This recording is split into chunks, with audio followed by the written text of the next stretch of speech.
Praise the Lord. എബ്രായർക്കെഴുതിയ ലേഖനം 12-ാം അധ്യായത്തിൽ ഇങ്ങനെ പറയുന്നു: നിങ്ങൾ സിയോനിൽ ജനിക്കപ്പെട്ടിരിക്കുന്നു. ഹല്ലേലൂയ! ഞാനൊരു സിയോൻ പൗരനാണ്. കൂടുതൽ ആളുകളും ചിന്തിക്കുക, എൻ്റെ അനുഗ്രഹം എവിടെ നിന്നായിരിക്കും വരിക, അല്ലെങ്കിൽ എനിക്കൊരു നന്മ എവിടെ നിന്നും വരുന്നു. എന്നാൽ ഫിലമോന്റെ ലേഖനം 1-ാം അധ്യായത്തിൽ പറയുക, നിന്റെ അനുഗ്രഹം നിന്റെ അകത്താണായിരിക്കുന്നത്. ക്രിസ്തു നിന്റെ അകത്തായിരിക്കുന്നു. ക്രിസ്തു ഉള്ളിടത്ത് അനുഗ്രഹമുണ്ട്. അതായത് നമ്മൾ ഓരോരുത്തരും ഒരു അനുഗ്രഹമാണ്. പരിശുദ്ധാത്മാവ് നിങ്ങളുടെ അകത്ത് വസിക്കുന്നു.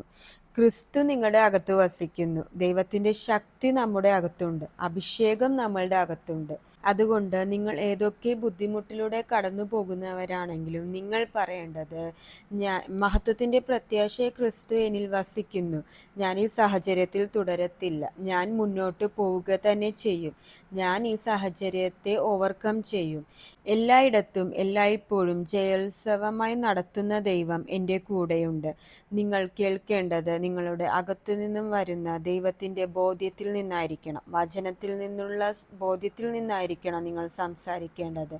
ക്രിസ്തു എന്താണോ നിങ്ങളെക്കുറിച്ച് പറയുന്നത് അതാണ് നിങ്ങൾ പറയേണ്ടത്. സാഹചര്യത്തോട് നിങ്ങൾ കോംപ്രമൈസ് ചെയ്യാതെ സാഹചര്യത്തിൽ നിങ്ങൾ വചനത്തിൽ നിന്നുള്ള ബോധ്യത്തിൽ നിന്നും സംസാരിച്ചാട്ടെ. God bless you.